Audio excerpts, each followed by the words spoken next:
नमस्कार, आप सभी का मनपूर्वक स्वागत। बीए द्वितीय वर्ष तृतीय सत्र ऐच्छिक हिंदी प्रश्न पत्र क्रमांक 5 कथेतर गद्य साहित्य के अंतर्गत आज हम महात्मा गांधी इस संस्मरण विधा से संबंधित रचना का अध्ययन करेंगे। गत दासिका में हमने रचनाकार रामकुमार वर्मा के व्यक्तित्व एवं उनके साहित्यिक जीवन के विषय में चर्चा की थी। आज हम प्रत्यक्ष रूप से महात्मा गांधी इस रचना की कथा की ओर बढ़ेंगे। रामकुमार वर्मा ने महात्मा गांधी इस संस्मरण में युवाओं के लिए अखंड प्रेरणा स्रोत तथा केवल भारत ही नहीं बल्कि इस पूरे संसार की राजनीतिक दृष्टिया जिस व्यक्ति के इर्द गिर्द परिक्रमा करती है, ऐसे महात्मा गांधी को केंद्र में रखकर इस रचना का सृजन किया है। इस संस्मरण में लेखक ने उन सभी प्रसंगों का उल्लेख किया है जिन प्रसंगों के माध्यम से महात्मा गांधी के विचारों के प्रभाव, उनके व्यक्तित्व के प्रभाव तथा गांधी जी के साथ बिताए लेखक के स्वर्णिम क्षणों का अनुमान हम लगा सकते हैं। इस संस्मरण के आरंभ में ही रामकुमार वर्मा लिखते हैं कि आकाशमंडल के उत्तर में एक नक्षत्र राशि का नाम सप्तऋषि मंडल है और यह सप्तऋषि मंडल जिस नक्षत्र की परिक्रमा करता है उसका नाम है ध्रुव नक्षत्र।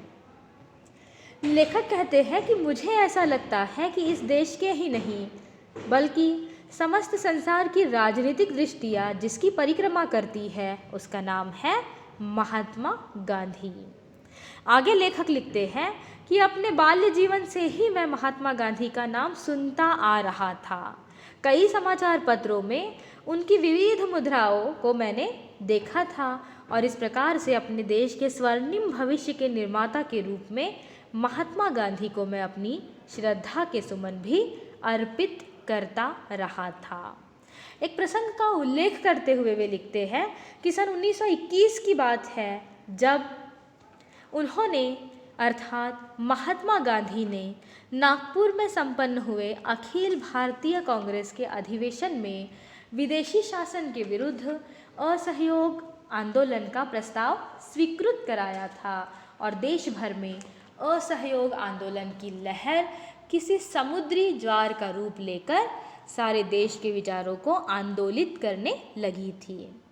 और एक दिन ऐसी घटना घटी कि उसने मेरे जीवन की दिशा ही बदल दी। अब लेखक उस घटना का उल्लेख यहाँ पर करते हुए दिखाई दे रहे हैं जिस घटना के कारण उनका समस्त जीवन ही बदल गया। घटना कुछ इस प्रकार से है। असहयोग आंदोलन को देशव्यापी बनाने के लिए महात्मा गांधी ने तुर्की में चल रहे खिलाफत आंदोलन को भी इस दृष्टि से सहानुभूति प्रदान की कि उनके इस आंदोलन से भारत के मुसलमान भी जुड़ जाए। उस समय भारत के मुसलमानों के दो प्रसिद्ध नेता थे, शौकत अली और मोहम्मद अली, जिन्हें अली बंधु के नाम से जाना जाता था। अली बंधु भी महात्मा गांधी के साथ असहयोग आंदोलन में सम्मिलित थे। देश भर में वे असहयोग आंदोलन का प्रचार प्रसार कर रहे थे। एक दिन मौलाना शौकत अली मध्य प्रदेश के नरसिंहपुर नगर में धूमधाम के साथ आए। नरसिंहपुर मध्य प्रदेश का एक सामान्य नगर है और मैं उस समय वहाँ के क्रिश्चियन हाई स्कूल में 9वीं क्लास का छात्र हुआ करता था। लेखक अब उस घटना का उल्लेख यहाँ पर कर रहे हैं जिस घटना ने उनके जीवन को एक नई दिशा प्रदान की। लेखक कहते हैं कि नरसिंहपुर मेरा पैतृक गांव था। मेरा घर भी यहीं था। मेरे बड़े भाई श्री रामेश्वर दयाल वर्मा उस समय एक प्रतिष्ठित वकील थे और मेरे पिता श्री लक्ष्मी प्रसाद वर्मा उस समय मंडला नगर में सरकारी पद पर डिप्टी कलेक्टर के तौर पर कार्यरत थे। पिता ने मेरे बड़े भाई को ही मेरे अध्ययन का जिम्मा सौंपा था। मैं अपने स्कूल का सबसे मेधावी छात्र था और मुझे सरकारी छात्रवृत्ति भी मिल रही थी। योग्यता की दृष्टि से मुझे अपनी क्लास का मॉनिटर भी बना दिया गया था। मेरे लिए वे दिन काफ़ी उत्साह से भरे थे। पढ़ने में मेरी रुचि को देखकर 10वीं कक्षा के छात्र भी मेरी योग्यता पर ईर्ष्या करते थे और मेरे स्कूल के हेडमास्टर मिस्टर अब्दुल रहीम आशा लगाए थे कि 10वीं परीक्षा में मैं समस्त मध्य प्रदेश के छात्रों में प्रथम स्थान प्राप्त कर उनके स्कूल का नाम सारे मध्य प्रदेश के शिक्षा के इतिहास में स्वर्णिम अक्षरों में लिख दूंगा। लेकिन नियति को यह स्वीकार नहीं था। उस दिन मौलाना शौकत अली नरसिंहपुर आए और उनके सम्मान में गांधी चौक पर जो महासभा आयोजित हुई उसमें उन्होंने एक पुरजोर तकरीर की। तकरीर अर्थात भाषण। मौलाना शौकत अली ने अपने भाषण में बुलंद आवाज़ में दहाड़ लगाई और कहा कि इस जुल्म ढाने वाली सरकार ने हिंदुस्तान के जिस्म से खून की एक एक बूंद निचोड़ ली है और इस मुल्क को मुर्दा बना दिया है। महात्मा गांधी ने जो नई ज़िंदगी की हरकत पैदा की है उसमें हम लोग उनका हिम्मत से साथ दें और असहयोग आंदोलन के दौर में विदेशी सरकार को नेस्त नाबूद कर दे। हमें आज सरकार के हर काम से नाइत्तफाकी का ऐलान करना है। हमें सरकारी नौकरियां छोड़नी है, वकीलों को अपनी वकालत बंद करनी है। यह हमारे सामने दर्जनों की तादाद में जो नौनिहाल बैठे हुए हैं, इन्हें स्कूलों से अपना नाता छोड़ देना चाहिए क्योंकि ये सरकारी स्कूल गुलामों को ढालने के कारखाने हैं। इन नौनिहालों में से कितने माई के लाल हैं जो खड़े होकर यह कह दें कि हम कल से स्कूल नहीं जाएंगे और अंग्रेज़ी तालीम से कोई वास्ता नहीं रखेंगे। उन्होंने बुलंद आवाज़ में गरज कर कहा, है यहाँ कोई माई का लाल। मौलाना शौकत अली के भाषण को यहाँ पर राम कुमार वर्मा ने जो की त्यों रखने का प्रयास किया है। मौलाना शौकत अली का यह कहना कि हमें असहयोग आंदोलन में सहभागी होना है और अंग्रेज़ों का विरोध करना है। इसीलिए मेरे सामने यहाँ पर जो बच्चे बैठे हैं, क्या उन बच्चों में से कोई ऐसा है जो अंग्रेज़ी स्कूल में पढ़ने का विरोध करेगा? और लेखक कहते हैं कि मैं एक क्षण भर के लिए क्रांति के थपेड़ों से अस्त व्यस्त हो गया। एक और पिता की सरकारी पद मर्यादा और मेरे हेडमास्टर की मेरे प्रति आकांक्षा कि मैं उनके स्कूल का नाम पूरे प्रांत भर में रोशन करूंगा, और दूसरी ओर महात्मा गांधी के प्रति मेरी श्रद्धा और मौलाना शौकत अली का माई के लाल होने की आवेश भरी चुनौती। जब मैं अपनी माँ को किसी देवी से कम नहीं समझता था, इस समय यदि मैं मौलाना शौकत अली के आह्वान पर स्कूल न जाने की घोषणा करता तो क्या मैं अपनी माई का लाल नहीं हूँ, जैसा प्रश्न मेरे मन में आ गया। और यदि मैं स्कूल छोड़ देता हूँ तो मेरे जीवन का, मेरे स्वर्णिम भविष्य का क्या होगा? पिता की पदोन्नति पर जो प्रश्न चिन्ह लगेगा उसे मैं किस प्रकार से मिटा सकूँगा? बड़े भाई साहब मुझसे क्या कहेंगे? इन सभी प्रश्नों का महाभारत एक ही क्षण में मेरे मानस के कुरुक्षेत्र में हो गया। अर्थात लेखक कहते हैं कि एक ओर मौलाना शौकत अली की चुनौती और दूसरी ओर अपने परिवार की प्रतिष्ठा से संबंधित अनेकों प्रश्न मेरे मन में आने लगे। दूसरे ही क्षण मैंने उठकर घोषणा की कि कल से मैं स्कूल नहीं जाऊंगा। सारी सभा में सन्नाटा छा गया कि डिप्टी साहब का लड़का, वकील साहब का भाई और स्कूल का सबसे होनहार छात्र मॉनिटर कह रहा है कि कल से वह स्कूल नहीं आएगा। अब लोगों में कानाफूसी होने लगी। लोग कहने लगे कि दम भर का जोश है, कल सब की सब उतर जाएगा। और मैंने उसी बात को अपने स्वर में मिलाकर कह दिया कि यह कोई क्षणिक आवेग नहीं है, मैंने स्कूल छोड़ दिया है। इतना कहने पर शौकत अली के मुंह से शाबाश शब्द निकला।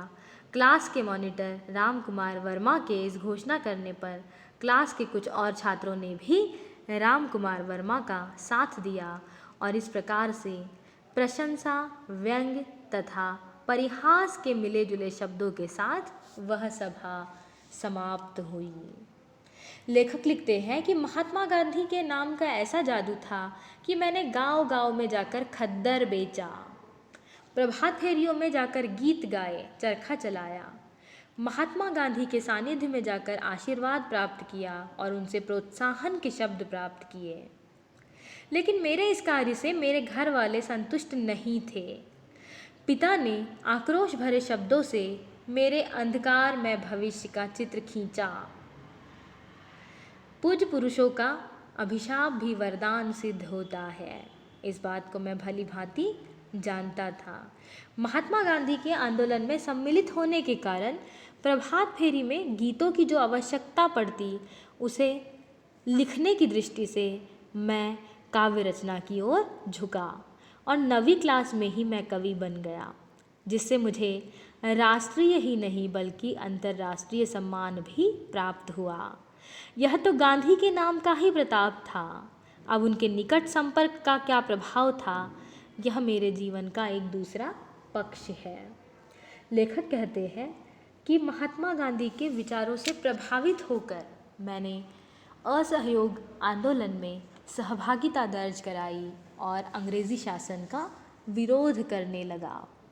गांव-गांव जाकर प्रभात फेरियों में गीत गाने लगा, इन गीतों को स्वयं लिखने लगा और इसी प्रकार से काव्य रचना की ओर बढ़ा, जिसने मुझे केवल देश भर में ही नहीं बल्कि अंतर्राष्ट्रीय स्तर पर भी सम्मान दिलाया।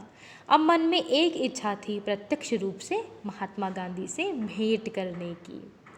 आगे वे लिखते हैं कि दूसरे वर्ष ही गोरखपुर उत्तर प्रदेश में चौरी चौरा कांड हुआ और महात्मा गांधी ने अपना असहयोग आंदोलन वापस लिया, यह कहकर कि देश अभी पूरी तरह से असहयोग के लिए तैयार नहीं है। माँ के आदेश पर मैंने फिर अपना अध्ययन क्रम आगे बढ़ाया। सन 1929 में मैंने एमए की परीक्षा उत्तीर्ण की और प्रयाग विश्वविद्यालय में हिंदी विभाग के अंतर्गत अध्यापक के रूप में नियुक्त हो गया। साथ ही हिंदी प्रेम के कारण मुझे अखिल भारतीय हिंदी सम्मेलन में स्वर्गीय पुरुषोत्तम दास टंडन ने परीक्षा मंत्री बना दिया। उस समय सन 1937 में मुझे उत्तमा परीक्षा की मौखिक परीक्षा के लिए वर्धा जाने का सुअवसर प्राप्त हुआ, जहाँ पर सेवाग्राम में महात्मा गांधी निवास करते थे। अब मन में महात्मा गांधी से प्रत्यक्ष रूप से मिलने की अति तीव्र इच्छा प्राप्त हुई। इस प्रकार से इस संस्मरण में लेखक ने महात्मा गांधी के साथ बिताए हुए क्षणों का भी चित्रण किया है। साथ ही इस बात की ओर संकेत किया है कि विश्व पटल पर महात्मा गांधी केवल एक नाम भर नहीं है बल्कि शांति और अहिंसा के प्रतीक है। किस प्रकार से सर्वसामान्य जनमानस पर गांधी जी के व्यक्तित्व का प्रभाव हुआ और प्रत्येक व्यक्ति अंग्रेजी शासन के विरोध में महात्मा गांधी के साथ खड़ा हो गया। ऐसे सत्य अहिंसा के उद्घोषक महात्मा गांधी के जीवन की विभिन्न घटनाओं का उल्लेख करते हुए लेखक दिखाई दे रहे हैं। कल की तासिका में भी हम उस प्रसंग पर चर्चा करेंगे जिस प्रसंग का चित्रण लेखक ने इस संस्मरण में यह करते हुए किया है कि ऐसे महामानव के सानिध्य में आकर किस प्रकार से मेरा जीवन धन्य हो गया। धन्यवाद।